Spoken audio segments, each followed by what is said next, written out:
大家好，我叫龚俊。皆さんこんにちは、コスケです。今天呢，我和初中的时候的学弟萨克一起来了鳥貴族，耶！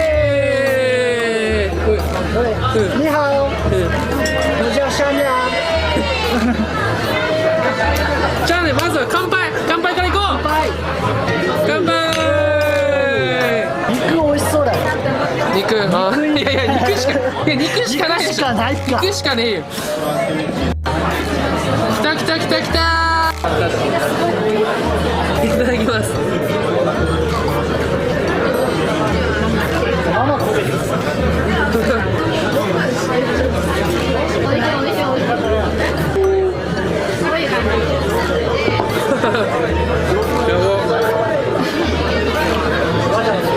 下げないで。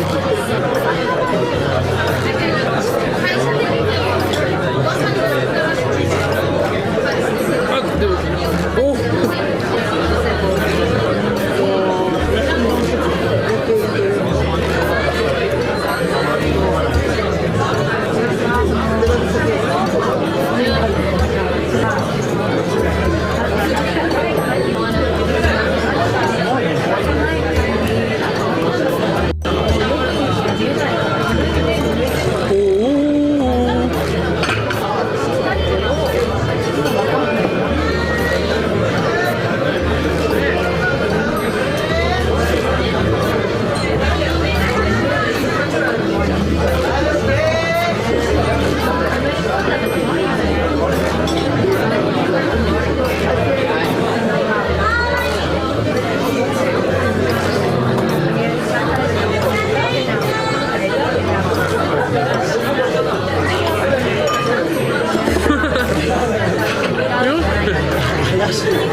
チキン南蛮、こっちがいいね。チキン南蛮来た。チキン南蛮来たぜ。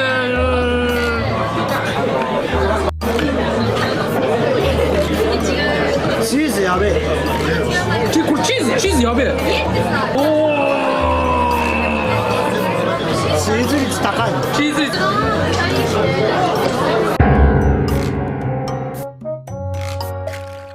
というわけで今日は鳥貴族で焼き鳥食べました。じゃあさから最後に一言。